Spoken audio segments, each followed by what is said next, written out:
All right, so this will be a really quick video on monetary policy. Monetary policy is simply the Federal Reserve, who is our central bank in the United States. They will try to either stimulate economic growth or slow it down by manipulating interest rates. And the primary interest rate that they use for that is the federal funds rate. And so we have a term tight money. Tight money, they raise interest rates. The idea is we're wanting to slow down spending. Usually, tight money is going to be used in periods where we have high inflation and we're basically wanting people to stop spending money. Loose money, on the other hand, is when the economy is not doing so well. So we lower interest rates in the hopes that lower interest rates will encourage people to spend money for businesses to invest in capital, that sort of thing. So this, of course, is a Fred chart, Federal Reserve Economic Database, and this shows the federal funds rate at different points in time. And so each of these little gray bars here represent a period of economic recession. Now, keep in mind, a recession is determined officially by the National Bureau of Economic Research. Generally, ballpark, if we have two consecutive quarters where we're in decline, that's how we define a recession. Now, if we look, for example, in this time period, this is leading up to the Great Recession. So the economy is going really well. They're raising interest rates, and then we get into a recession. So what do? They lower interest rates and they keep them very low until we're out of that recessionary period, and then they start to increase again.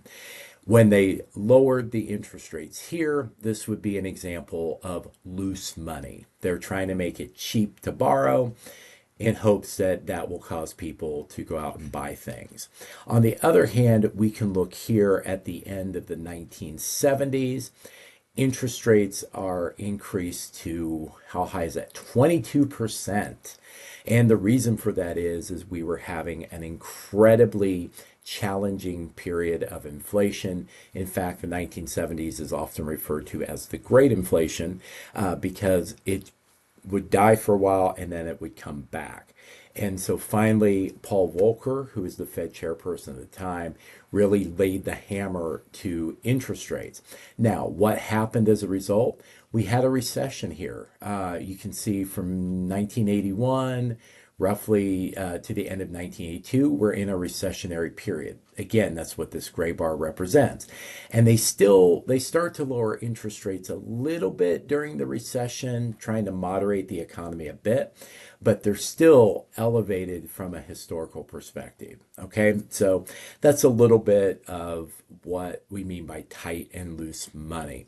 Now, one thing I will say when we're talking about loose money is there could be periods of time where even if interest rates go incredibly low, like right here during the Great Recession, some people may not have the appetite to borrow money. Businesses may not have a desire to invest. Why? Because they're concerned about what's going to happen in the future.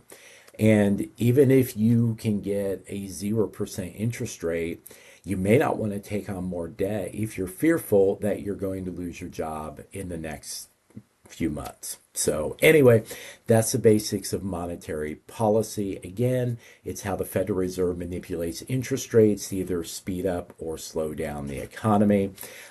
They have a variety of tools that they use to do this, including buying and selling of bonds. Interest on reserve balances is a big one. And changing the discount rate is also something at their disposal. So anyway, that's monetary policy in a nutshell.